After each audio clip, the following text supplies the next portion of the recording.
palagi siyang ibinababa at palaging ikinukumpara sa kahit na sino. Ang pinagkukumpara, kadalasan ay sa kung sino ang pinakamagaling na pinsan. Iyon ang naging dahilan kung bakit meron ding nasirang pangarap at samahan. Tinuturing na sanggang dikit ang magpinsan na sina Elena at Lane, kung saan madalas din silang nagiging tampulan ng kumparahan. Lalo na at may mas lamang sa kanila pagdating sa akademikong usapan o maging mga kompetisyon mang sinasalihan nila. Ito rin ang nagdulot ng isang bagay na magbibigay ng lamat sa kanilang relasyon, kung saan ang isa sa kanila ay hindi maiiwasan na kumampi sa itim na kapangyarihan para lamang mapatunayan na siya ang mas higit na magaling kaysa sa isa. Mas hihigitan nga kaya ng salita ng iba ang samahang matagal na nilang pinagsamahan. Mas mananaig nga ba ang itim na kapangyarihan o mas mabibigyan nila ng timbang ang pagiging magpinsan? Wow! Congrats talaga! Sobrang saya ko para sa'yo. Alam naman natin na deserve mo yan eh. O paano ba yan? E di ililibre mo na ako. Yes, of course. Sayang nga, hindi ka nakapasok sa top 5. May kasama sana akong luluwas ng Manila next month. Ano kayang naging problema, no? Maganda at maayos naman ang performance mo. Mas maganda pa nga ang gawa mo kaysa sa akin. Tapos, ako pa ang nag-top 1? Hindi kaya sila nagkamali? Ano ka ba? Baka kasi hindi lang para sa akin ang mapasali doon. Hindi naman talaga ako magaling pagdating dyan. Kundi lang dahil sa'yo, hindi ko rin naman yun gagawin. Kaya huwag ka nga dyan. Dahil ang mahalaga sa akin ay ang libre mo. Gusto ko sana ng halo-halo ngayon eh. Kanina pa ako nagkikrave. Halo-halo special. Uy, sarap! Ay, ayun lang pala. Sige, mamaya paglabas natin diretso agad tayo. Nice one. Yan gusto ko sa'yo eh. Dapat palagi kang nananalo para may pera ka panlibre sa akin. Magpinsang buo sina Lane at Elena, kung saan ang ina ni Lane ay ang bunsong kapatid ng ina ni Elena.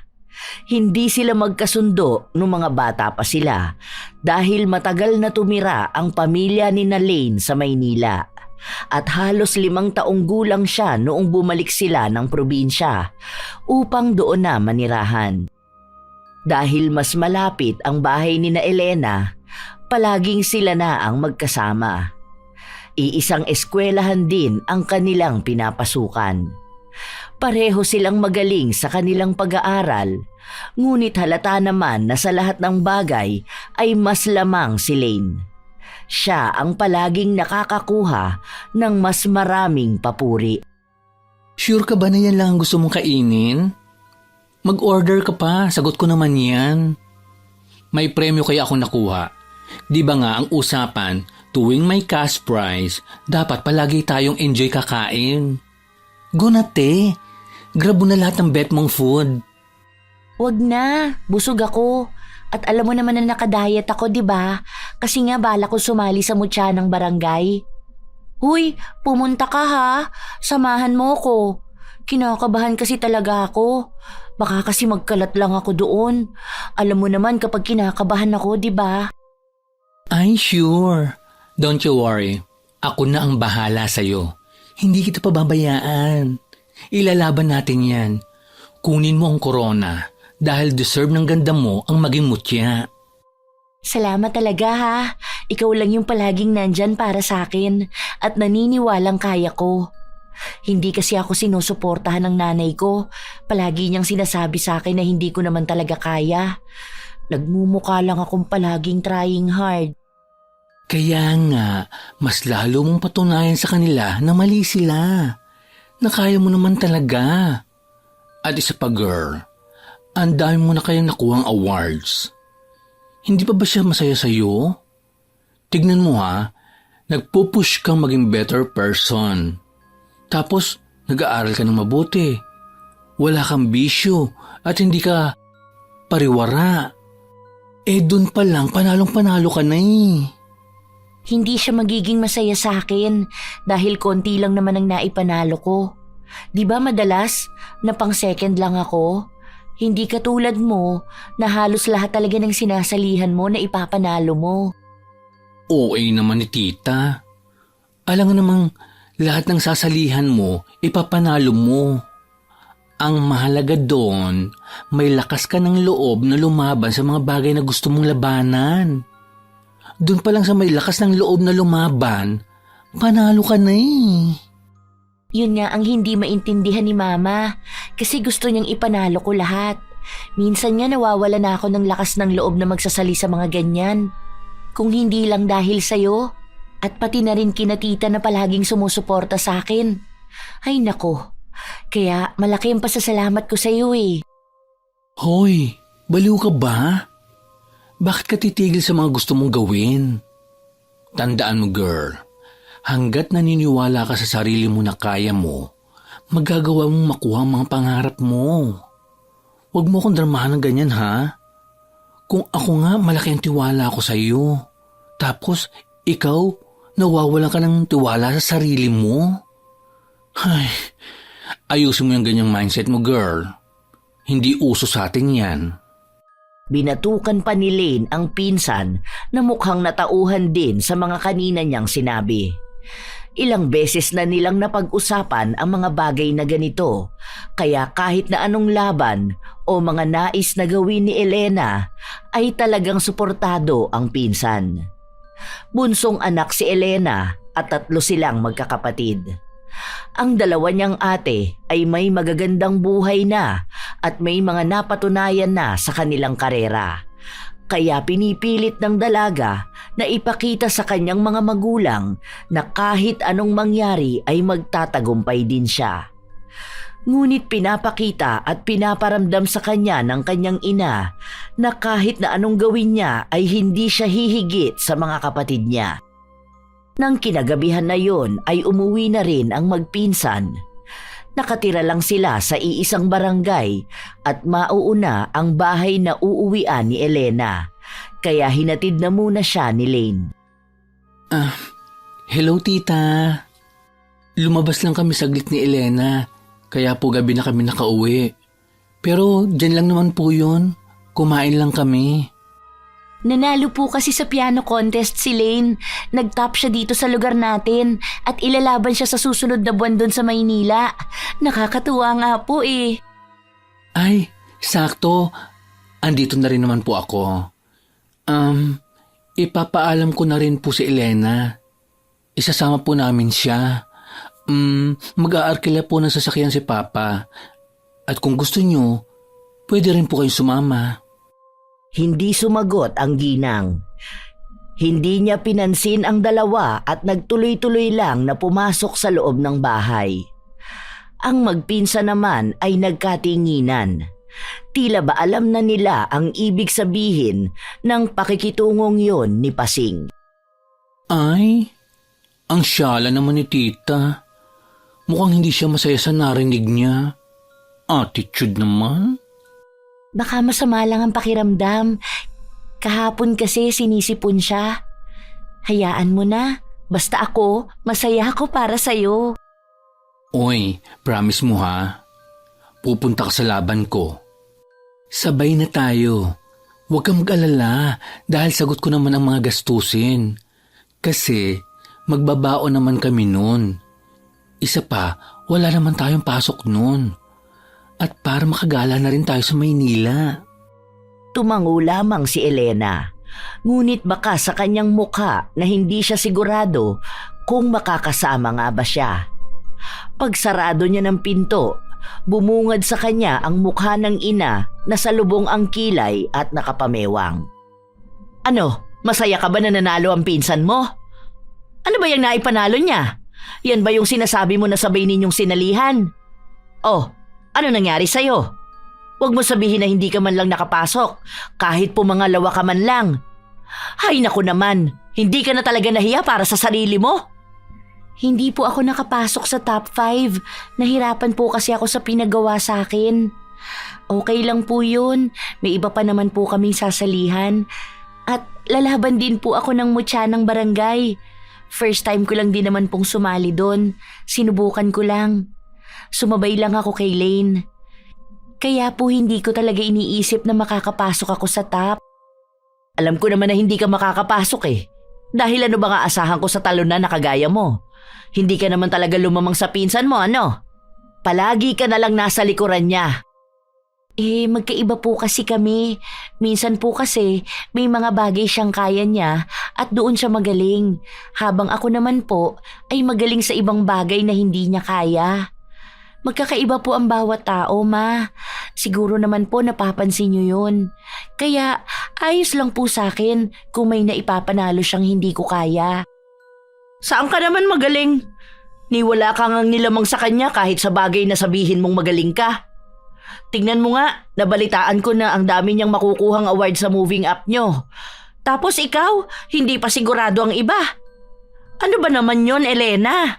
Mukha bang hindi kami nadidismay ang pamilya mo, ha? Hindi ko alam kung bakit ganyan ka. Samantalang ang mga ate mo naman, magagaling. Parang latak na lang ang napunta sa'yo eh. Hindi na nagsalita pa si Elena dahil alam niya na hindi naman siya mananalo sa kung ano man ang sasabihin ng kanyang ina. Hindi tumigil ang ginang sa pagsasalita at pagkukumpara sa dalawa. Hindi niya kinukonsidera ang damdamin ng kanyang anak. Basta mailabas lamang ang masasakit na salitang kanyang naiisip. Ganito ang palaging naririnig ni Elena. Ayaw niya lang sabihin sa kanyang pinsan kahit na nakakaramdam siya na palagi siyang nanliliit sa kanyang sarili. Sa paglipas ng mga araw, may dumating silang kamag-anak na galing sa ibang bansa. Ilang araw daw ba ang family reunion natin? Ang sabi 2 days lang daw eh. Kasi nga di ba may mga pasok tayo, kaya paano tayo makakatagal doon? Baka yung iba na walang ginagawa, makakasama sila ng mas matagal. Pero yung family outing natin 2 days daw. Yun ang narinig ko ha. Hindi kasi pinag-uusapan sa bahay. 2 days? Okay na rin yun. Anong oras kayo aalis? Kami, hihintayin pa namin si ate. Kaya baka madaling araw ng Sabado na kami makabiyahe. Ilang oras lang din naman yun, di ba? Wala naman sigurong traffic nun. Hindi ko nga alam kung pupunta kami eh. May pasok sa trabaho ang mga ate ko. Tapos si Papa hindi pa uuwi kasi next month pa. Kaya baka dalawa lang kami ni Mama. Alam mo naman yun, ayaw niya ng mga ganyan-ganyan. Hindi ko nga siya matanong kung sasama ba kami kasi baka bigla niya akong sigawan. Oh, edi sa amin ka na lang sumama. Pwede naman yun eh. Mag-aarkila naman kami ng van. Sabay ka na lang. Kasya ka naman doon dahil kami-kami lang naman ang sasakay. Mamaya, sasabihan ko sila sa bahay. Basta mag-ready ka na lang. Wag na muna. Magsasabi muna ako kay Mama. Baka kasi pagalitan ako eh. Papagalitan? Bakit ka naman pagagalitan? Wala ka namang ibang gagawin. At saka, hindi ka naman maglalakwatsa. Kasama mo naman kami. Isa pa girl, family reunion yun. Mga kamag-anak lang ang nandun. Kahit na. Hindi kaagad nagsalita si Lane. Tinitigan niya ang pinsan at inobserbahan ang reaksyon nito. May problema ba? Wala naman. Bakit? Napapansin ko kasi na parang hindi ka okay. May problema ka, alam ko. Tungkol ba saan? May nangyari ba sa bahay niyo? Bakit hindi mo sinasabi sa akin? Tungkol ba sa mga ate mo? Sa mama mo? Sa financial? O may iba pa? Sabihin mo sa akin. Para alam ko kung paano kita matutulungan. Ha? Baliw, wala akong problema. Maayos naman kami sa bahay. Ang dami ko lang talagang iniisip. Wala to, hayaan mo na.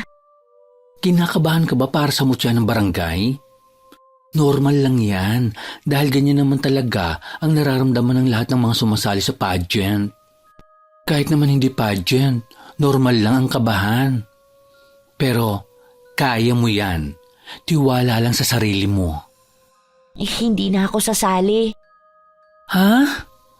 Anong hindi ka nasasali? Bakit ganyan na naman ang iniisip mo? Dinidiscourage ka na naman ba ng mama mo?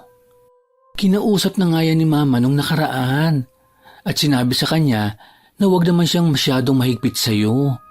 Dahil bata ka pa naman at marami ka pang pwedeng matutunan at magawa.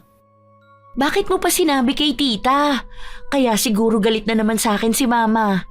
Ang sabi ko naman sa'yo, huwag mo nang sabihin sa kanila eh. Kilala mo naman si mama. Ayaw no nang napagsasabihan. Feeling niya pinapahiya ko siya. Hindi naman ako ang nag-open ng topic eh. Nasabi ni mama na narinig niya ang mga kapitbahay na pinag-uusapan ka. At naaawa raw siya sa'yo dahil mismong magulang mo pa ang naninira sa'yo. Awang-awa na nga sila sa totoo lang. Kaso, ang tigas naman ni tita. Parang hindi siya dumaan sa pagkabata eh. Masyado siyang naglalagay ng pressure sa'yo. Magagandang salita ang binitiwan ni Lane para lang gumaan ang pakiramdam ng kanyang pinsan. Tahimik lamang si Elena habang pinipilit siya ng pinsan na ituloy ang laban sa mutya ng barangay.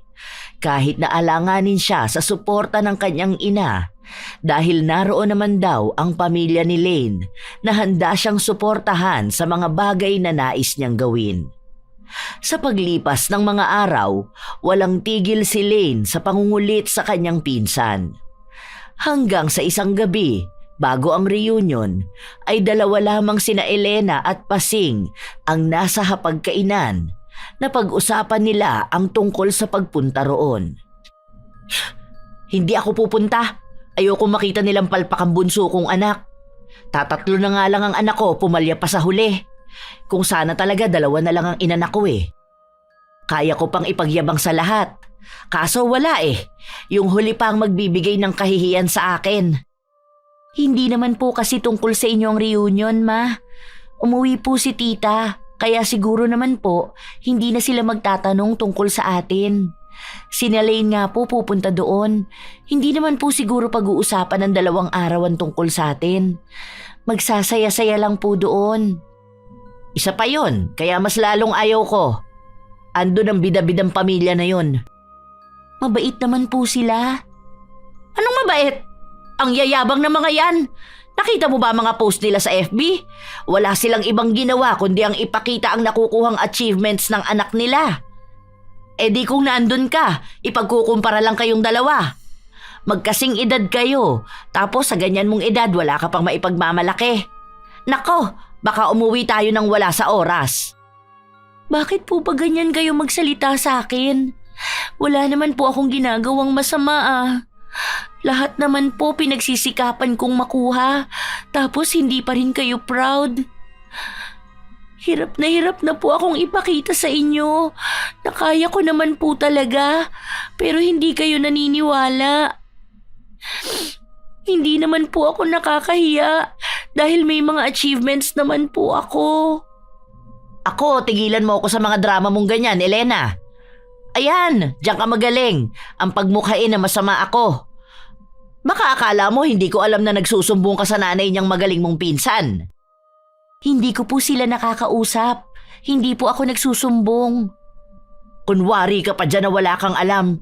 Kung hindi ka nagsusumbong, magagalit ba sila sa akin?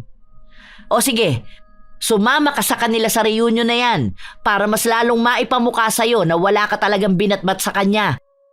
Patutunayan ko po sa inyo na kaya ko rin maging siya at magiging proud din kayo sa akin. Huwag kang puro salita, gawin mo. Dahil hanggat hindi ko nakikita, hindi kita paniniwalaan. Dahil kahit na anong gawin mo, hindi ka magiging kasing talino at kasing galing ni Lane. Dahil isa ka lang naman trying hard na sunod-sunuran sa kanya. Nalalasahan ni Elena ang sarili niyang mga luha na siyang humahalo sa kanyang kinakain. Mas ninanamnam niya pa ang pait ng mga salitang lumabas sa bibig ng kanyang ina kaysa sa pagkaing nakahain. Hindi sumama si Elena sa family reunion. Kahit na ilang beses pa siyang tawagan ng kanyang pinsan, ay hindi niya ito sinasagot. Ilang araw na rin ang lumipas, hindi na niya sinasamahan si Lane. Gumagawa siya ng sarili niyang lakad. Isang araw, naabutan niya ang pinsan na nag-aabang sa labas ng library. Hoy, ano bang nangyayari sa'yo? Nagtatampo ka ba sa akin? Binlock mo ko sa FB, bakit naman? May naging alitan ba tayong dalawa? May nagawa ba ako? Kasi wala akong maalala eh. Nag-deact ako ng FB ko. Ayaw ko munang gamitin sa ngayon. Gusto kong mag-focus sa studies ko. Ang dami kong kailangang aralin, lalo na malapit na ang exam. Alam mo naman na may hinahabol akong grades. Bakit hindi mo sinasabi sa akin? Pwede mo naman akong kausapin tungkol dyan. Nag-overthink tuloy ako. Ang akala ko may nagawa akong mali sa'yo o may nasabi ako. Kung alam mo lang na hinahanap ka ng mga tita natin nung reunion. Nagtatanong sila sa akin tungkol sa mga ginagawa mo ngayon. Ang saya doon. Mas masaya sana kung kasama kita. Sana sinabi mo na wala akong magandang ginagawa. Hindi katulad mo na maraming naabot sa buhay. Anong pinagsasasabi mo? Bakit ko naman sasabihin yan? Wala pa rin naman ako naaabot sa buhay ko. Kung alam mo lang kung paano kita pinagmamalaki sa kanila. Ang sabi pa nga ni tita na siguro kung andito pa siya sa Pilipinas, kapag lumabang ka ng mutya ng barangay, manonood daw talaga sila. Kung andun ka lang sana, narinig mo kung paano sila maging proud sa iyo. Nakakatuwa nga eh. Gustong gusto ka rin nilang makasama. Pagod ako, wag mo na sana akong pinaglololo ko. Kung masaya sila sa achievements mo sa buhay, di congrats. Hindi ka agad nakakibo si Lane. Tiningnan niya lang ang pinsan na hindi makatingin ng diretso sa kanya. Marahan siyang lumakad palapit. Mag-usap kaya tayo. Hindi yung ganyan ka sa akin makitungo. Maayos naman tayo ah. Anong pinagsasabi sa'yo ng mama mo? Siguro, kaya ka nagkakaganyan, may mga panlalait ka na namang naririnig, no? Sabihin mo sa akin. Dahil kung may kinalaman din yung sa akin, mas maganda kung tayong dalawa ang nag-uusap. Hindi yung ganyan, na may mga parinig-parinig ka pa sa akin. Hindi sumagot ang dalagita. Nilampasan niya lang ng lakad ang kanyang pinsan. Ngunit bago siya makaalis ay hinawakan siya nito sa kamay upang pigilan. Ngunit sa halip na harapin at kausapin si Lane, hinawi niya ang kamay nito at tuluyang umalis. Sa paglipas ng mga araw, dumating na ang mutya ng barangay. Sumali si Elena, ngunit hindi niya sinabihan ang pinsan. Nalaman na lang ni Lane na sumali siya noong araw na mismo ng pageant. Nang matapos ang paligsahan, pumangalawa lang si Elena. Hindi matanggap ng dalagita na pangalawa lang siya, kaya mas lalo niyang naramdaman na baka nga hindi niya kailanman matutumbasan ang galing ni Lane at maaaring totoo ang sinabi ng kanyang ina na kahit kailan ay hindi siya magiging proud sa kanya.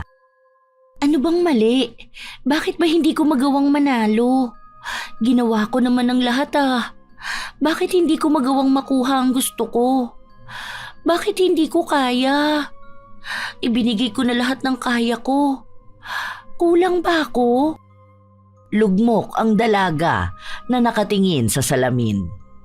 Mag-isa na lang siyang nasa likod ng stage at hindi niya nais na umuwi sa kanila at ibalita na pangalawa lang siya sa paligsahan na sinalihan niya.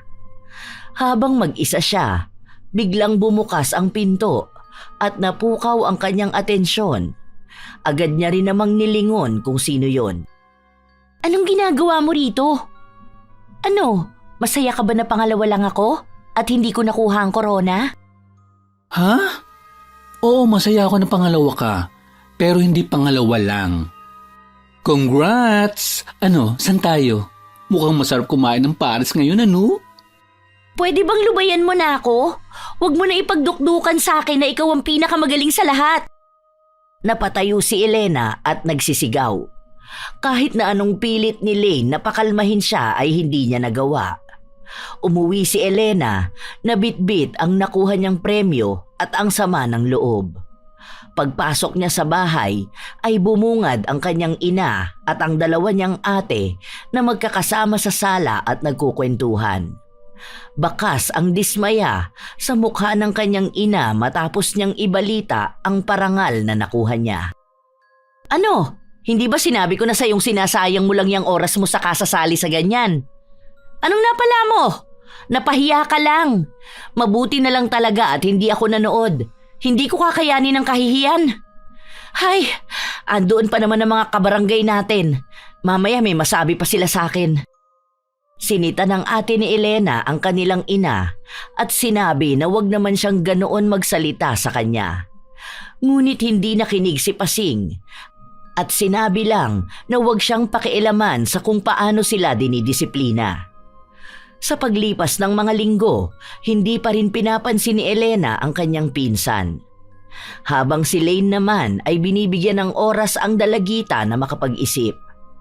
Ngunit habang nagpapatuloy ang araw na pinipilit ni Elena na higitan ang kanyang pinsan, mas lalo lang ding nangingibabaw ang galing ni Lane. Hanggang sa nakakuha siya ng pinakamataas na marka. Nanatili sa ikalawang listahan si Elena habang nangunguna pa rin ang kanyang pinsan. Masaya ang mga kaklase nilang binabati sila, lalo na si Lane. Cass, congrats. Masaya ka, syempre, nanatili ka sa unahan habang ako nagiging anino mo pa rin. Pumapangalawa sa galing mo, hindi ko magawang tumbasan. Yan ba ang kino-congrats mo sa akin? Go! Congrats din sa'yo. Bakit ba hanggang ngayon naiinis ka pa rin sa akin? Kasi ikaw na lang palagi ang magaling. Ikaw lang ang gusto nila. Ikaw na lang palagi. Napapagod na ako makipagkumpetensya sa'yo. Walang kompetisyon dito, Elena. Alam mong ginagawa ko ito dahil gusto ko. At ito ang kaya ko. Napipressure ka lang dahil sa expectation ng mama mo. Na hindi naman dapat ganun. Tapos ngayon, nakikita mo ako bilang kalaban mo. Ano ka ba? Magpinsan tayo. Magkakampi tayo dapat. Matagal na kitang kalaban. Hindi na nga dapat ako nakikinig at sumasama sa iyo eh. Dahil tama si mama. Na sinasamahan mo lang ako para ipakita sa akin na talunan ako. Gusto mong ipangalandakan sa akin na kahit na kailan, hindi ko maaabot ang anumang naabot mo. Ano, tama naman di ba? Ilang beses ka bang nag-top 1, habang ako palagi na lang nasa likuran mo. Mas lalo mong nararamdaman na mataas ka dahil nasa paanan mo ko.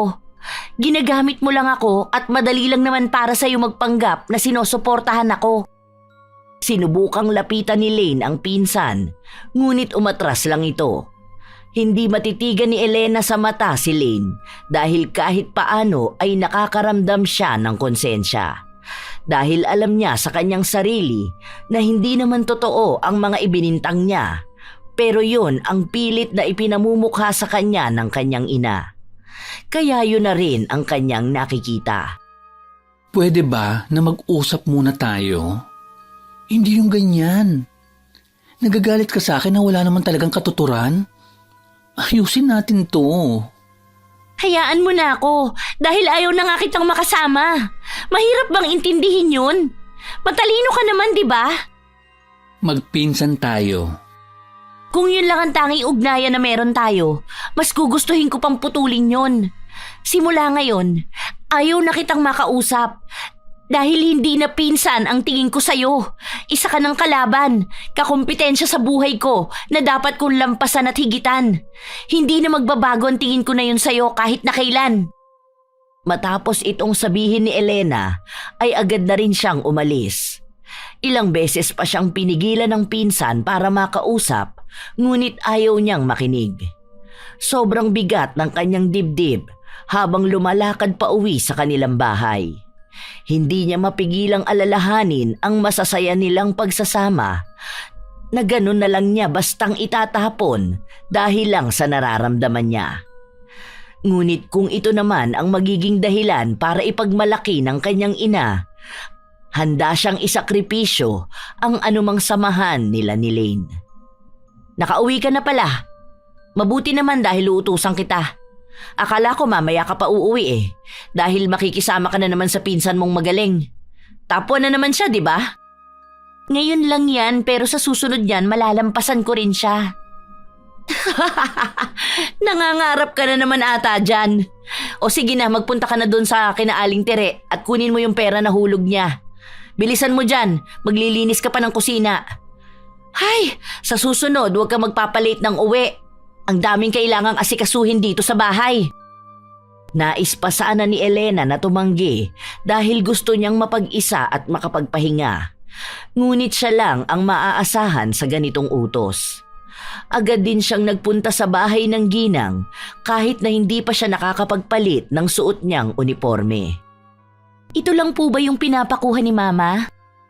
Sinabi ni Aling Tere na may kulang pa pero siya na lang ang maghahatid bukas ng umaga. Hindi naman umangal si Elena pero nakiusap siya sa ginang na sabihan ang kanyang ina dahil alam niya na sa kanya na naman ibabaling ang galit. Paalis na sana ang dalagita matapos niyang mapansin ang kapitbahay ni na Aling Tere. Bagong kapitbahay niyo po yan? Ngayon ko lang kasi napansin. O baka matagal na akong hindi nagagawi rito. Sinabi ng ginang na kalilipat lang ng matandang babae sa bahay na yon. Pero binalaan siya na wag na lang siyang lumapit at maging ang kausapin nito ay wag niyang gagawin. Nagtaka si Elena, kaya sa halip na umalis siya at sundin ang bilin ng ginang, pasimple siyang dumaan sa harapan ng bahay ng matandang babae. Sakto na sa pagsilip niya sa pintong may kaunting uwang, nakatingin din sa kanya ang tao sa loob. Oo nga no, medyo weird siyang tingnan. Tapos feeling ko kapag nakatingin ako sa mga mata niya, parang napakalalim niyang tao. Para bang may kung anong kadiliman sa kalooban niya. Pero siguro wala naman to. Masyado lang siguro akong judgmental. Hindi rin naman sinabi ni Aling Tere ang dahilan kung bakit dapat siyang iwasan. Isa pa, ang sadya ko lang naman dito ay ang inuutos sa akin. Makauwi na nga. Baka mamaya hinihintay na ako ni Mama. Tapos papagalitan niya na naman ako at ang dami na naman niyang sasabihin sa akin. Ay sigurado ang una na namang bubungad tungkol sa pinsan ko. Nakakasawa na rin sa totoo lang, pero wala naman akong magagawa. Nagpatuloy ng maglakad ang dalagita pa uwi sa kanilang bahay. Pagka-uwi niya, naabutan niya ang isa niyang kapatid na nag-aayos ng mga gamit nito. Mukhang may pupuntahan itong malayo dahil 2 malaking maleta ang bitbit niya. Aalis ka ba ate? San ka naman pupunta? Sinabi sa kanya ng kanyang kapatid. Nalilipat na ito ng bahay dahil mangungupahan na siya malapit sa kanyang trabaho. Nahihirapan daw kasi siya sa pabalik-balik na pagbabiyahe niya. Ang ibig sabihin lamang nito ay tanging 2 na lamang sila ng kanyang ina ang maiiwan sa kanilang bahay. Hindi mawari ni Elena kung matutuwa ba siya o hindi. Dahil marahil ay nangingibabaw sa kanya ang takot. Dahil isa na naman ito sa sasabihin ng kanyang ina na nagawa ng kanyang kapatid. Dahil ipapamuka na naman sa kanya na wala siyang mararating, hindi katulad ng kanyang mga ate. Naghabilin sa kanya ang kanyang kapatid at sinabi na kapag nagkaroon ng problema ay tawagan lamang siya. Sinabi rin sa kanya na galingan niya sa pag-aaral at magpakasaya lang sa mga bagay na ginagawa niya. Huwag niyang masyadong bigyan ng pressure ang sarili. Sinabi rin sa kanya ng kanyang ate na proud siya sa kanyang mga tagumpay. Dahil lahat naman daw sila ay dumaan sa pagkabata at sa ganoong klase ng edad. Hindi pa naman daw huli ang lahat dahil masyado pa siyang bata kung iniisip niya na parang nauubusan na siya ng oras para ipakita sa lahat na kaya talaga niyang magtagumpay sa buhay. Darating din daw ang panahon na magiging proud sa kanya ang kanilang ina. Pero dapat ay mas unahin niyang maging proud siya sa kanyang ginagawa. Salamat ate. Mag-iingat ka rin palagi. Hihintayin ko ang araw na maipagmamalaki rin ako ni Mama. Hindi ako mawawala ng pag-asa dahil alam kong malapit na yung mangyari. Kinabukasan, maagang pumasok si Elena sa kanilang paaralan. Normal na araw, ngunit mas lalong lumalalim ang galit na nararamdaman niya kay Lane. Alam mo, konting-konti na lang malalampasan na kita. Tingnan mo nga yung grades natin, hindi naman nakakalayo. Kaya alam ko na isang araw, ako na ang magiging mas lamang. Kailangan ko lang ng konting oras. Magiging sobrang saya mo na ba kapag natalo mo na ako sa paligsahan na hindi dapat? Wala naman atang premyo. Pero gigil na gigil kang masyadong lumaban. Girl, talagang seryoso ka na sa ginagawa mo? Oo, ako na ang magiging pinakamasayang tao sa buong mundo kapag nangyaring maging mas lamang ako sa'yo. Anong premyo? Magiging proud na sa akin si Mama. Tapos ikaw, mararanasan mo na rin yung mga pinagsasasabi sa akin. Kapag nangyari yun, saka mo sabihin sa akin na naiintindihan mo ko. Hindi yung ngayon na mahal ka pa ng lahat dahil magaling ka sa paningin nila. Hintayin mong may maging mas magaling sa'yo. Te, kahit naman ikaw ang mag-top 1 o makuha mo ang mga awards na meron ako, wala naman magiging problema sa akin yun. Lalo na sa pamilya ko. Kung alam mo lang kung paano din sila magiging masaya para sa iyo. Ikaw lang naman ang nag-iisip ng ganito. Paano nalalaso ng mama mo ang utak mo? Wow! Ang galing mo talaga magpaka-plastic, ano? Dalang-dala mo ako sa mga support na yan nun eh. Hindi mo na ako mauuto sa ganyan. Dahil kitang-kita ko naman na natatakot kang malamangan kita. Bakit ba paulit-ulit kang sinasabi na plastic ako? Okay. Sige, kung gusto mong makipagpaligsahan ng galing sa akin, then go. Kung yan ang sa tingin mo makapagpapasaya sa'yo, tara, maglaban tayo. Para mapanatag ka na at hindi yung paulit-ulit mo kung ginaganito. See? Lumabas din sa sarili mong bibig na gusto mo talaga ako maging kakumpetensya. Alam ko na. Kaya siguro nakipag-close ka sa akin noon para lang masira ang kakayahan na meron ako, no? Ang talento ko, gusto mong nakawin para mas manguna ka at ikaw ang manalo. Hindi mo na kailangan aminin dahil halata naman talaga.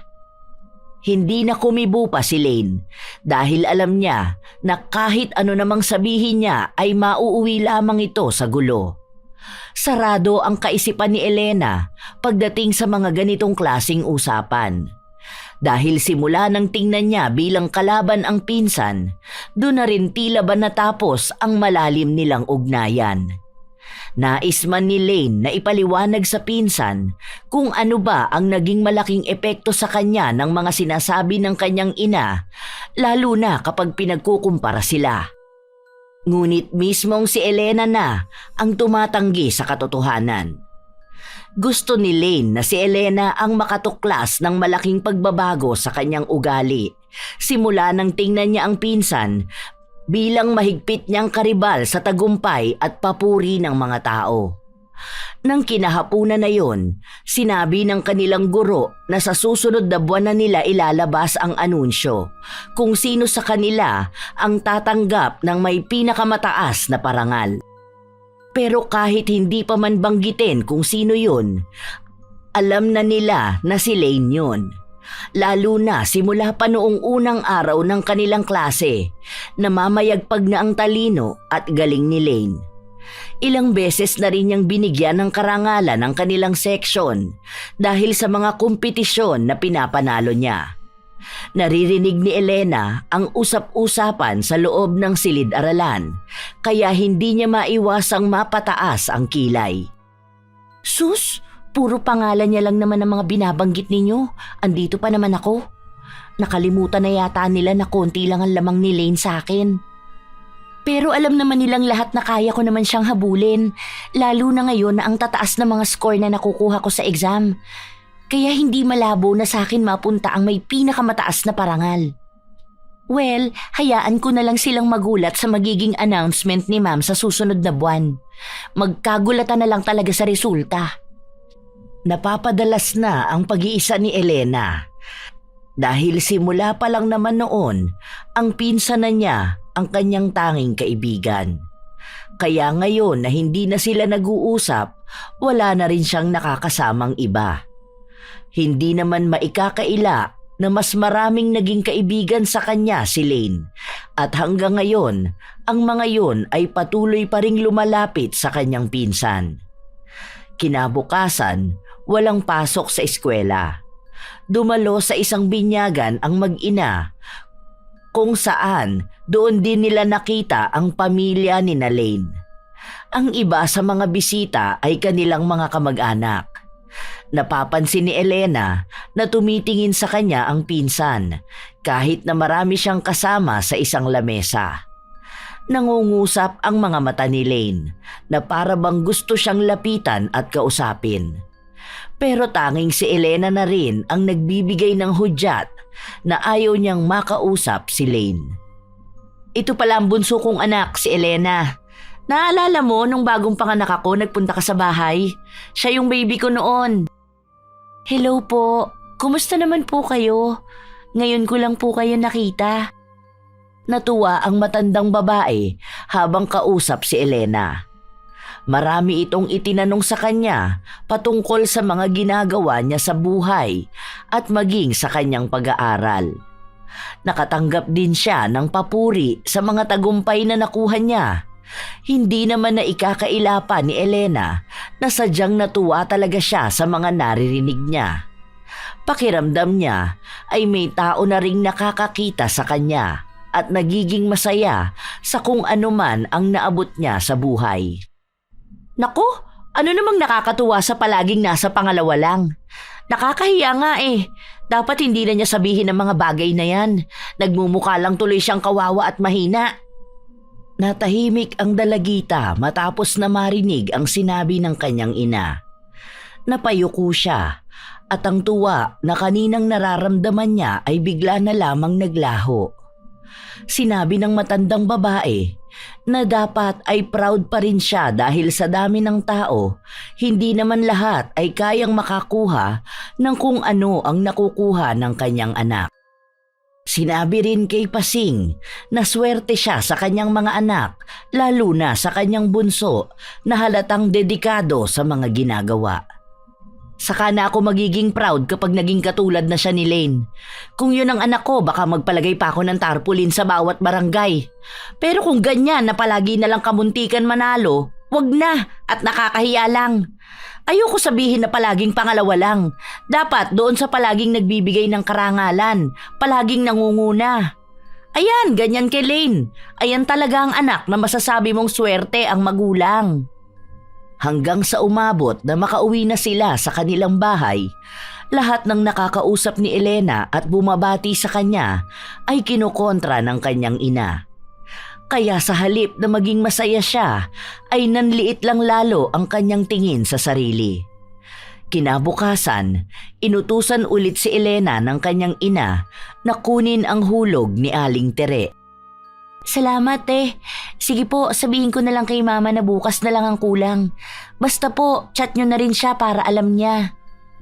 Ngumiti ang dalagita bago siya nagpatuloy na maglakad palayo. Nang madaan siya sa bahay ng bagong lipat, hindi niya na naman napigilan ang kanyang sarili na sumilip sa loob ng bahay. May kaunti lamang na uwang ang pinto. Kaya tanaw niya ang tila ba kakaibang mga gamit sa loob ng bahay. Ano kayang meron sa loob nun? Ano yun? Itim na libro? Hindi, baka lagayan lang. Teka, bakit pa ako sumisilip? Baka mamaya makita niya pa ako. Magalit pa sa akin yun. Humakbang ang dalagita, ngunit agad na natigilan at napasigaw matapos niyang makita ang matandang babae na nasa harapan niya. Malalim ang mga mata ng babae, para bang nababalutan ng kadiliman ang kanyang kaluluwa. Ngunit isinawalang bahala lamang yun ni Elena dahil hindi naman niya lubusang kilala ang matanda. Pasensya na po, hindi ko po sinasadya, hindi ko kasi kayo nakita.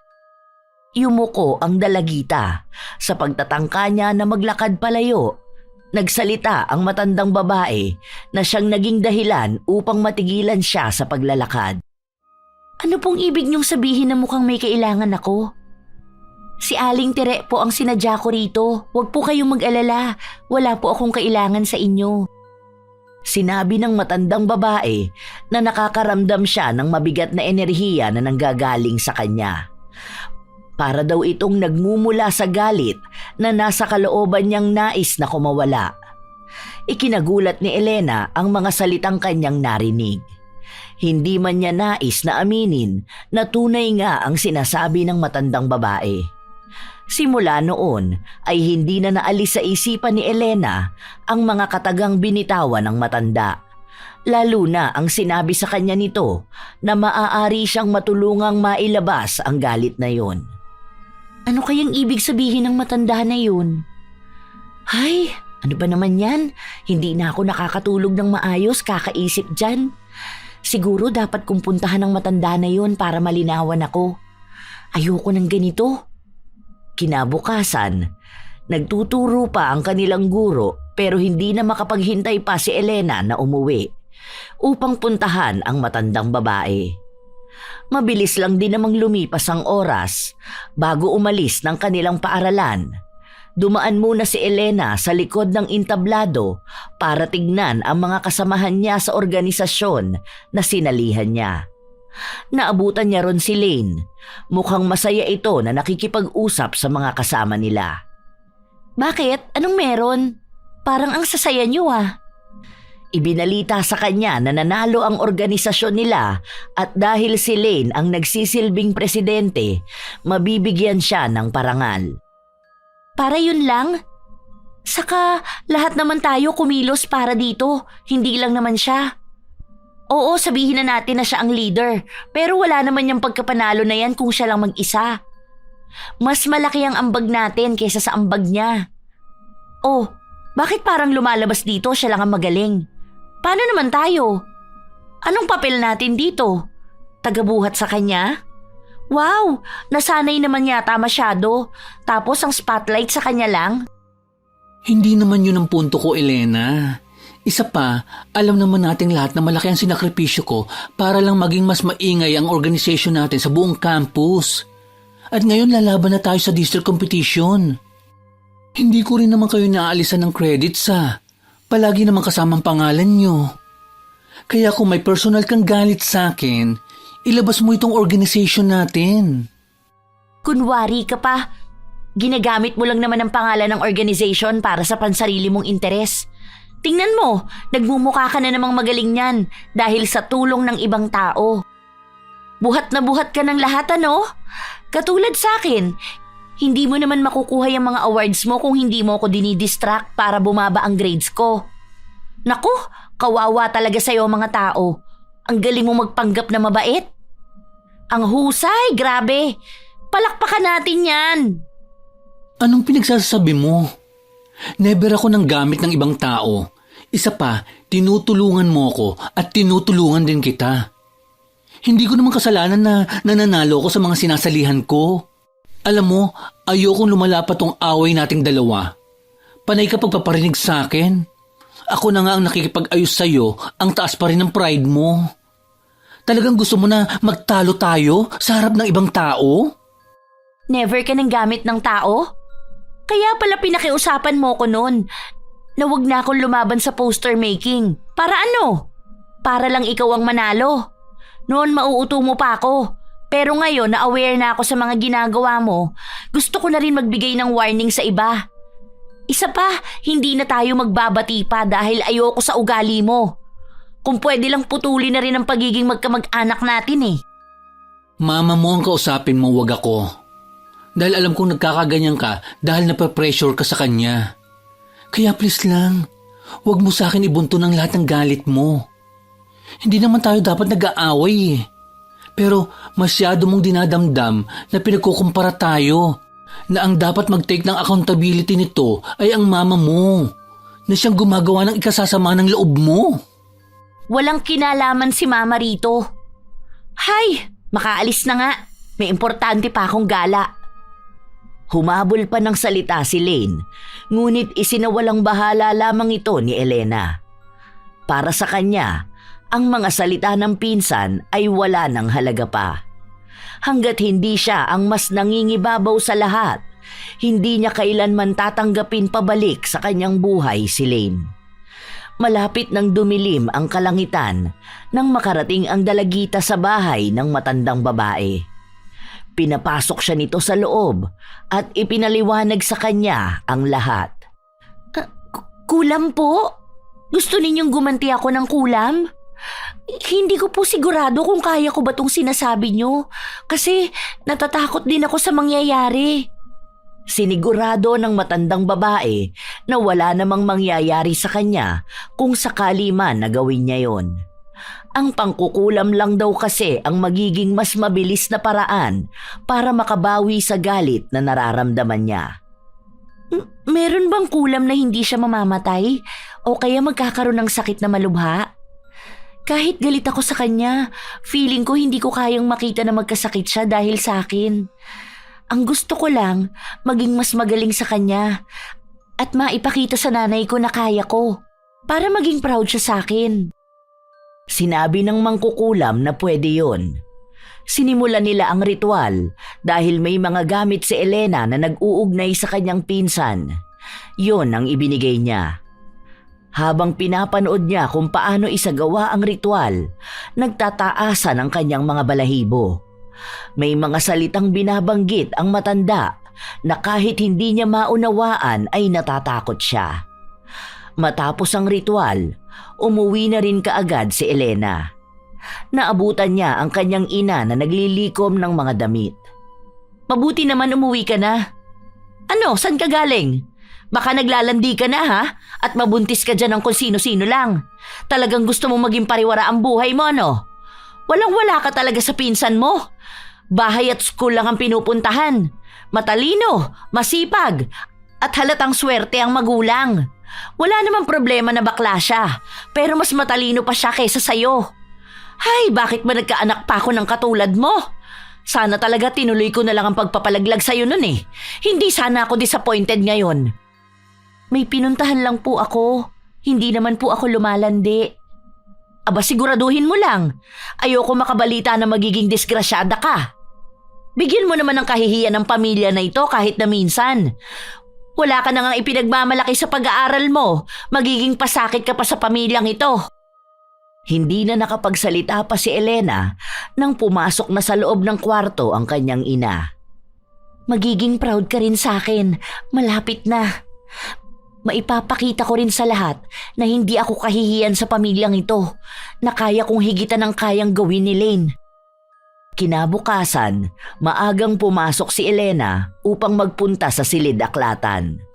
Saglit lang siya nagtungo roon upang magbasa-basa at sa pagbalik niya sa kanyang silid-aralan, napansin niya na wala pa si Lane. Hanggang sa dumating na ang kanilang guro, wala pa rin ang kanyang pinsan. Bibihira itong mangyari dahil hindi naman nahuhuli ng pasok si Lane. Ano kayang nangyari sa kanya? Tumalab na kaya ang kulam? Pero bakit hindi siya pumasok? Hindi naman sakit ang kulam na pinagawa ko sa kanya. Teka, bakit pa ako nag-aalala sa kanya? Wala naman akong pakialam kung ano man ang mangyari sa bakla na yun. Sa ikatlong klase pumasok si Lane. Halata sa itsura niya na parang pagod na pagod siya. Kaya nagtanong ang isa nilang kaklase. Hindi ko alam kung anong nangyayari. Basta, 4 na beses akong lumagpas. Hindi ko nga matandaan kung saan ako bababa. Mabuti na nga lang, may tumulong sa akin na maghatid dito. Anong klase na ba natin? Last na to, diba? Bakit naman hindi mo matatandaan ang araw-araw mong pinapasukan? Imposible naman yata yun. Hindi ko nga alam. Basta, natatandaan ko kung saan ako bababa. Pero kapag nakikita ko na ang daan, hindi ko na alam kung aling doon. Basta magulo.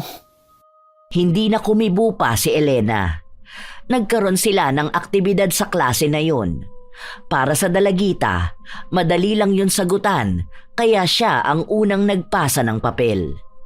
Pagbalik niya sa upuan, napansin niya ang pinsan na hinihilot ang kanyang sintido at halatang hirap na hirap siyang sagutan ang aktibidad.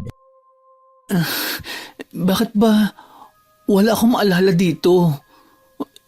Wala akong maisagot. Ano bang nangyayari sa akin? Wala kang maalala? Ang dali lang yan ah. Imposible naman na hindi mo alam yan, di ba? Ikaw ang pinakamatalino sa klase. Hindi kumibo si Lane dahil ang buo niyang atensyon ay nasa papel lamang. Hanggang sa matapos ang oras, iilan lang ang nasagutan niya. Pinagalitan pa siya ng kanyang guro at tinanong kung meron ba siyang sakit, ngunit sinabi niyang maayos naman ang kalagayan niya. Kahit sa kanilang organisasyon, hindi makausap ng matino si Lane. Kanina pa tayo nagbi-meeting, hindi na to natapos-tapos. Paano? Hirap na hirap sa instructions yung isa dyan. Ano? Tapusin na natin to. Uwian na eh. Last na. Ipaliwanag nyo na lang sa akin paunti-unti. Hindi ko talaga mag-gets. Hindi siya pumapasok sa utak ko. Ikaw ang president, di ba? Ikaw ang matalino at magaling. Bakit ngayon nawawalan ka na ng utak? Diyos ko po, baka naman kasi lumalabas na bobo ka talaga at nakakarma ka na sa pagiging manggagamit mo. Inulit ng isa nilang kasama ang paliwanag kay Lane, ngunit wala pa ring nangyari. Nahihirapan silang isa-isahin sa kanya ang lahat na dati ay hindi naman nila ginagawa. Dahil noon ay bago pa man nila sabihin kay Lane, alam na niya ang gagawin. Ay basta ako, uuwi na ako. Bahala na kayo dyan. Kung kaya pa ng pasensya ninyong magpaliwanag sa bobo na yan, ako hindi na. President siya tapos ganyan? Nakaka-disappoint. Pinakiusapan pa si Elena na manatili muna. At siya ang kumausap sa kanyang pinsan, ngunit hindi siya nakinig. Masaya siyang umalis doon na parabang nanalo siya sa isang patimpalak. Ang ibig sabihin, yun ang epekto ng kulam sa kanya? Nawawala na ang talino at galing niya? Nakakatuwa naman. Kapag nalaman ni Mama na mas magaling na ako kaysa kay Lane, siguro maipagmamalaki na rin niya ako sa lahat. At magiging thankful siya na ako ang anak niya at hindi ang bakla na yun. Sa paglipas ng mga araw, naging kapansin-pansin na ang pagiging malituhin ni Lane, maging ang pagbagsak ng kanyang grado. Hindi na rin niya maituloy ang mga dati niyang sinasalihan dahil nakalimutan na niya ang mga ginagawa niya noon. Dahil sa nangyari ay nakakuha na rin ng pagkakataon si Elena na manguna at maging mas magaling. Diba? Ang sabi ko sa'yo magiging mas magaling ako sa'yo. Tingnan mo nga tong score ko, oh. 3 lang ang mali. Samantalang sa'yo, 3 lang ang tama. Yung isa dyan, bonus pa. Hay, kawawa ka naman. Siguro malulungkot ang mga magulang mo dahil nagkaroon sila ng anak na may mahinang kokote. Hindi ko alam kung anong nangyayari. Alam ko at naiintindihan ko naman ang binabasa ko at inaral ko. Pero hindi siya nagtatagal sa utak ko. Kasi nga wala ka namang utak. Makaalis na nga, baka mahawa pa ako sa'yo.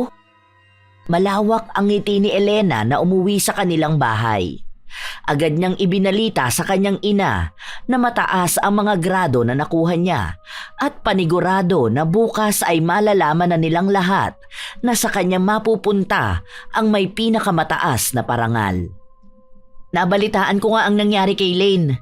Alam ko ipapacheck up siya. Sigurado ka ba na ikaw ang makakakuha nun? Kasi imposible naman. Kahit ata nagkakasakit ng ganyan si Lane halata naman na siya ang pinakamagaling. Sa dami ba naman ng awards na meron siya? Magtiwala ka lang po sa akin, Ma. Aakyat ako ng stage na proud ka sa akin. Hindi si Lane ang makakakuha nun. Dahil mas magaling at mas matalino ako sa kanya ngayon. Ako na ang magiging mas angat sa aming dalawa. Siguraduhin mo lang. Sa mga sumunod na araw, napapadalas na hindi pumapasok si Lane hanggang sa dumating ang huling exam na gagawin nila. Kampante na si Elena na siya ang makakakuha ng mataas na marka dahil base sa nakikita niya sa inaasta ng kanyang pinsan, hindi pa rin ito nakakabalik sa dati niyang talino. Katulad nga ng kanyang inaasahan, siya ang nakakuha ng mataas na marka. Napalitan niya rin si Lane sa ibang mga laban na sinasalihan nito. Nakita niyo na po, hindi ba ako na ngayon ang mas magaling kaysa kay Lane? Sa moving up, ako po ang makakakuha ng may pinakamataas na karangalan. Pumapangalawa na lang po ngayon si Lane. Mabuti naman, akala ko mananatili ka lang talunan at pangalawa. Paano mo naman nagawa yan? Nag-focus lang po ako sa pag-aaral ko dahil alam ko naman po na ako talaga ang mas matalino. Kaso nauuto lang ako ni Lane, kaya mas nangunguna siya sa akin dati. Kayo po ang aakyat sa moving up namin? Titingnan ko. May pupuntahan ako ng araw na yun eh. Anong oras ba? Ang sabi niyo po pupunta kayo. 9:00 po ng umaga. Hindi ko sigurado. Baka humabol na lang ako. Papakiusapan ko na lang ang ate mo na magpunta. Hindi na nakapagsalita pa si Elena dahil umalis na rin kaagad sa kanyang harapan ang kanyang ina. Ang tuwa na nararamdaman ng kanyang puso ay tila ba nawala. Nakuha na niya ang pinapangarap niya, ngunit bakit nga ba siya nakakaramdam ng kakulangan sa kanyang pagkatao? Isang araw bago ang kanilang pagtatapos sa 10 baitang, nagkita-kita ang lahat sa kanilang eskwelahan para sa pag-iensayo. Ibinigay kay Elena ang mga dapat niyang gawin at pinasigurado na tama na ang magiging talumpati niya sa araw ng pagtatapos. Congrats pala. Masaya ako na sa'yo napunta yan. Halata namang hindi ka masaya sa akin dahil ito ang pangarap mo, di ba? Kaya iniisip mo na sa'yo talaga ito mapupunta. Kaso wala eh. Lumalabas na ngayon na may kakulangan ka talaga sa talino. Ang laki ng agwat ng average ko sa'yo. Wala namang problema sa akin na sa'yo napunta yan. Hindi ko lang talaga alam kung anong nangyayari sa akin. Palagi ako nalilito at pakiramdam ko nawawalan ako ng utak kapag dating sa mga bagay na dati ko namang ginagawa. Dahil hindi ka talaga magaling. Nagmamadaling umalis ang dalagita. Pag-uwi niya, inasikaso niya kaagad ang mga gamit niya at ang damit na susuotin para kinabukasan. Bukas ng umaga nandito ang ate mo, siya na ang aakyat sa'yo. Baka sumunod na lang ako doon, kundi man umuwi na kaagad kayo. Baka kung san-san pa kayo magpunta at kumain, magtipid kayo ng pera. Hindi na po ba talaga maisasantabi muna pansamantala ang ginagawa nyo? Kahit na saglit lang po. Hindi naman po aabuti ng maghapon ang moving up namin. Para po marinig nyo ang speech ko, kasi para po talaga sa inyo yun. Bakit kailangan ko pang marinig? Dahil inaalay ko po sa inyo ang awards na nakuha ko. Kasi ito po ang pangarap nyo para sa akin. At dahil nakuha ko na po ito, siguro naman po magiging proud kayo kapag nakita nyo akong nagsasalita sa harapan. Hindi ko yan pangarap para sa'yo. Dapat lang na makuha mo yan. Yan na nga lang ang kaya mong maipagmalaki eh. Bakit po ba ayaw niyong tanggapin ang mga achievements ko? Bakit po si Lane, kahit na gano'n na ang nangyari sa kanya, proud pa rin ang mga magulang niya? Kahit na inaasahan nila na sa kanya mapupunta ang parangal na ito, hindi ko man lang nakitaan na na-disappoint sila. Ginagawa ko naman po ang lahat para maging masaya kayo. Ano pa po ba ang kulang? Ano pa po ang kailangan kong patunayan sa inyo? Naging mas magaling na ako kay Lane. Hindi na niya ako kailanman matutumbasan. Hindi pa po ba yun sapat para maipagmalaki ako? Ano ba yung drama mo, Elena? Hindi ikaw si Lane, kaya bakit magiging proud sa'yo mga tao?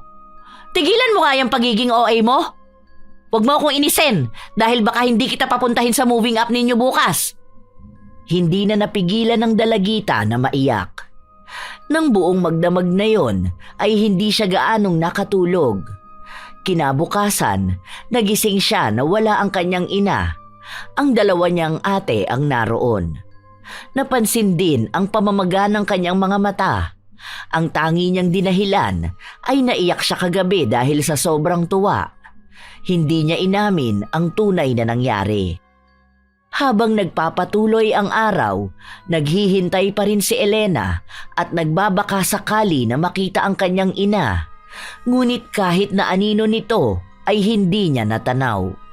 Natapos na ang kanyang talumpati sa harapan at maging ang selebrasyon ng kanilang pagtatapos. Kulang ang naging araw niya. Hindi siya masaya kahit na lahat ng tao sa paligid niya ay binabati siya. Nakatayo lang si Elena habang pinagmamasdan ang mga katulad niyang nagtapos ng ika-10 baitang. Lahat sila ay may kasamang mga magulang at masasaya. Kahit na karamihan sa kanila ay walang nakuhang parangal. Bakit sila masaya? Bakit ako, kahit na nakuha ko naman na ang pangarap ko, hindi ko magawang makaramdam ng tunay na saya? May mali ba sa akin? Nakikita ko si Lane, kahit na halos bumagsak na siya, masaya pa rin siya kasama ang mga magulang niya. Proud na proud sila sa kanya. Habang nakatulala si Elena sa ginagawa ng kanyang pinsan, nabaling naman ang tingin nito sa kanyang pwesto. Ngunit agad niya rin itong iniwasan ng tingin, kaya hindi niya napansin na lumapit na sa kanya si Lane. Congrats uli ah. Ang ganda ng speech mo.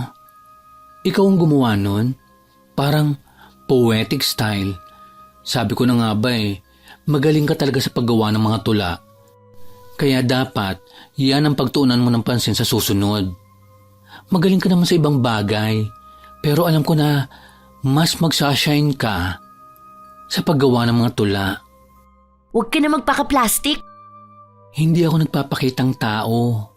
Totoo ang mga sinasabi ko sa iyo. Kahit naman hindi na tayo palagi magkasama at nag-uusap, proud pa rin ako sa iyo. Hindi na rin iisang eskulang papasukan natin ng grade 11 at 12.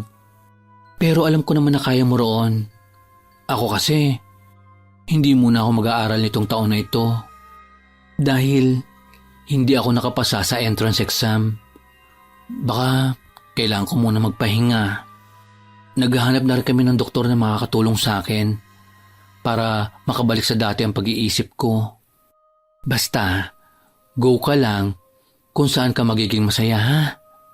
Matalino ka, kaya dapat maging masaya ka. Hindi kumibo si Elena. Nakakaramdam na siya ng konsensya. Hindi niya alam kung paano niya aaminin ang ginawa niya, lalo na ngayong malaki na ang nagiging epekto sa kanyang pinsan. Habang nag-uusap sila, napagtanto niya ang ilang mga bagay. Nasisira na niya ang buhay nito habang siya na dapat ay masayang umaangat. Pakiramdam niya ay siya rin mismo ang sumisira sa kanyang sarili. Gusto mo bang sumama sa bahay? May celebration kami. Nagluto si Mama. Tara na. Siguro naman wala na tayong pag-aawayan, no?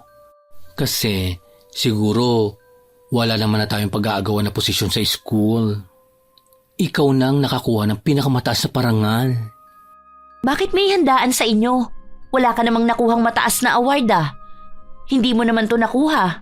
Iilan lang yung medals na meron ka. Tapos next school year hindi ka naman mag-aaral. Para saan ang celebration?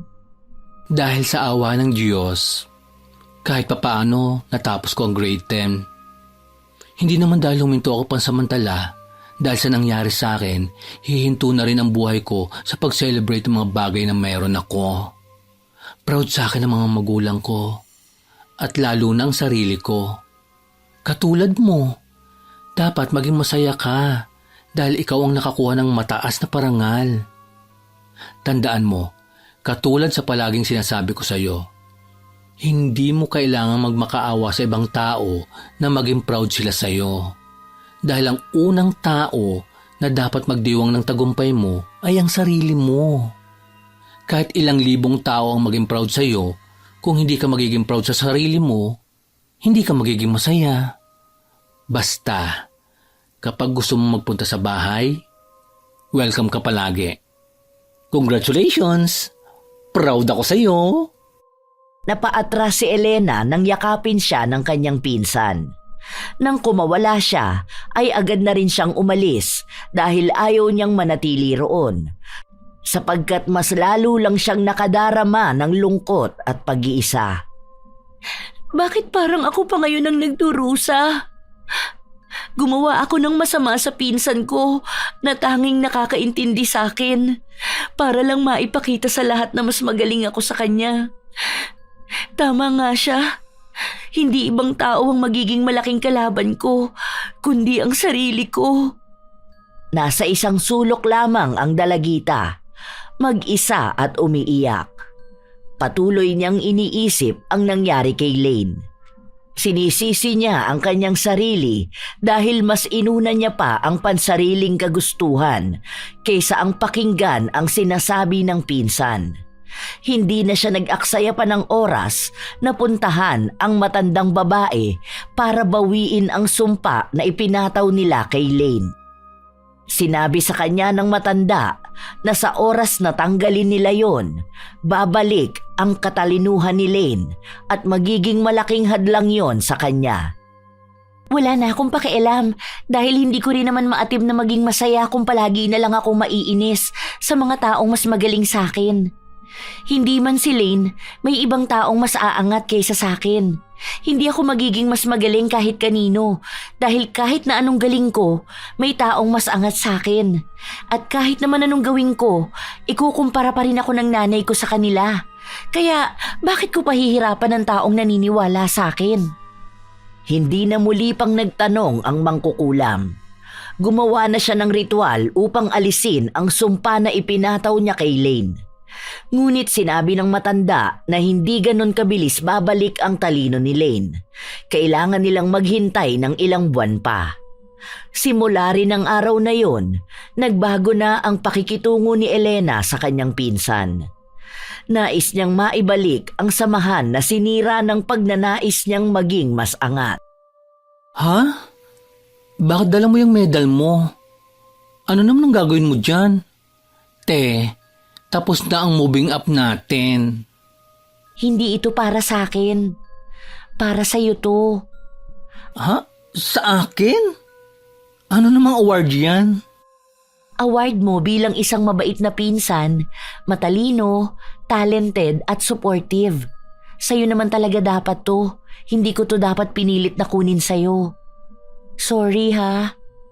Isinabit ni Elena ang medal sa leeg ng kanyang pinsan. Nasa itaas sila ng bundok na madalas nilang inaakyat dahil malapit lang sa kanilang lugar. Ayan, congratulations! Ikaw ang nakatanggap ng may pinakamataas na parangal. Eksena si bakla. Hubarin ko na ito at baka mamaya hanapin pa to ng mama mo sa inyo. Hindi, wag mong tatanggalin yan. Iyon naman talaga yan eh. Kunin mo na yan kasi mas deserving ka dyan. Kung hindi ko lang ginawa yung bagay na yun, ikaw naman talaga ang dapat na aakyat para dyan. Saka hindi yan hahanapin ni mama dahil hindi naman niya nakikita ang mga ginagawa ko.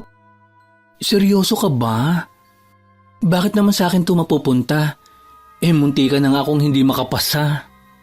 Basta, kunin mo na yan ha. Ibinaling ni Elena ang tingin sa malawak na lupaing natatanaw nila. Napakalawak ng mundo para mag-agawan sa titulong sino ang mas magaling. Hindi ko nakita yun noon dahil mas nangingibabaw sa akin ang kagustuhan na maging proud sa akin ng mama ko. Na baka isang araw maipagmalaki niya rin ako. Pero tama ka nga, kahihintay ko, ako na ang nawawala ng respeto sa sarili ko. Salamat sa mga naitulong mo sa akin, Lane. Sorry din sa mga nagawa ko sa'yo ha. Sana mapatawad mo pa ako. Wala yun, ano ka ba? Basta palagi mong tatandaan. Kahit na anong gawin mo, proud na proud ako sa'yo. Palagi ako nakasuporta sa'yo. Eksena ka naman eh. Ano? Mag-iiyakan ba tayo rito sa bundok? Halika nga, baklang to? Mahigpit na niyakap ni Elena ang pinsan at doon na rin niya naibuhos ang lahat ng hinanakit na nasa dibdib niya. Ang akala niya noon ay kaya na niyang harapin ang mundong hindi kasama si Lane. Ngunit napagtanto niyang kahit anong taas ng tingin niya sa kanyang sarili, hahanapin niya pa rin ang isang tao na magbibigay ng balidasyon sa kanyang nararamdaman. Hindi niya inamin ang pagpapakulam niya sa pinsan, ngunit ginagawa niyang bumawi sa dami ng kanyang atraso. Magkakaroon ng family reunion. Hindi ko alam kung sasama tayong pamilya. Bakit naman po? Ang sabi sa akin ni ate, pwede naman silang mag-file ng leave. Dahil makikita na naman ako ng mga kamag-anak ko. Tapos ano, magtatanong na naman sila ng tungkol sa'yo. Magmumukha na naman akong nakakahiya niyan. Kayo lang naman po ang nag-iisip niyan eh. Dahil ilang reunion na po ang napuntahan natin, wala naman nagsabi ng ganyan sa pamilya natin. Sa katunayan nga po, mas masaya pa sila sa naabot ko kaysa matuwa ka sa akin. Hindi yun totoo. Dahil kaharap ka lang nila kaya ganon. Hay, bakit makasi hindi ko na lang naging anak si Lane para sana palagi ako may bida sa reunion. Hindi niyo po siya magiging anak dahil hindi naman po kayo kaparehas ng mama niya na proud sa kanya kahit na anong gawin niya. Kahit siya pa ang manalo sa sinasalihan niya o hindi, proud na proud si tita sa kanya. Natututo ka na ngayong sumagot? Ano bang pinagmamalaki mo? Wala pa po. Ang alam ko lang, ngayon kaya ko na ipaglaban ang sarili ko. Kung ayaw niyo pong sumama sa reunion, kami na lang po nila ate ang pupunta. Dahil ang reunion na yon ay hindi lang naman para sa pataasan ng naabot sa buhay, kundi para maging masaya na makasama ang mga kamag-anak na nasa malayo. Basta sa ngayon, ayoko pong limitahan ang sarili ko sa kung ano lang ang hindi ko maibigay sa inyo para maipagmalaki ako. Gusto kong mag-explore sa buhay. Gusto kong patunayan sa sarili ko mismo na proud ako para sa sarili kong achievements. Bonus na lang po kung magiging proud kayo sa akin. Ngayon lamang nakakuha ng lakas ng loob ang dalagita para magsalita ng ganito. Dahil tanggap na niya sa kanyang sarili na kahit anong gawin niya ay palagi pa rin siyang ikukumpara ng kanyang ina. Sa paglipas ng panahon, hindi nagbago ang kanyang ina. Palagi siyang ibinababa at palaging ikinukumpara sa kahit na sino. Ang pinsan naman niyang si Lane, unti-unti na ring bumabalik ang kanyang talino. Huminto siya ng 1 taon, ngunit hindi nawala ang suporta na ibinibigay nila sa isa't isa. Ang mahalaga para kay Elena ay ang kung paano niya pipiliing maging proud sa anumang tagumpay na naabot niya. Ngunit hindi pa rin nawawala sa kanya ang pag-asa na balang araw ay maririnig niya rin mula sa kanyang ina ang mga salitang matagal na niyang hinihintay. Naniniwala siyang darating din ang araw na yon dahil unti-unti na rin niyang nakikita ang pagbabago ng ina. Sa ngayon, gusto niyang pagtuunan ng pansin ang kanyang mga ginagawa at naabot. Nais ni Elena na makita ang sarili niyang masaya sa mga ginagawa niya at hindi iniisip na sa lahat ng bagay kailangan niyang makipagpaligsahan. Maraming salamat at shout out sa ilan sa mga masusugid nating tagapakinig. Ami Yong 6929, Nida Kiambao 4815, Joel Marasigan 1758, Hana Maylin Sesgundo 7821, Zedric Edrev, Ann Bisaya Vlog 7608, at Lance MBB. Ito ang inyong Lola Telang at magkita-kita tayong muli sa susunod na istorya.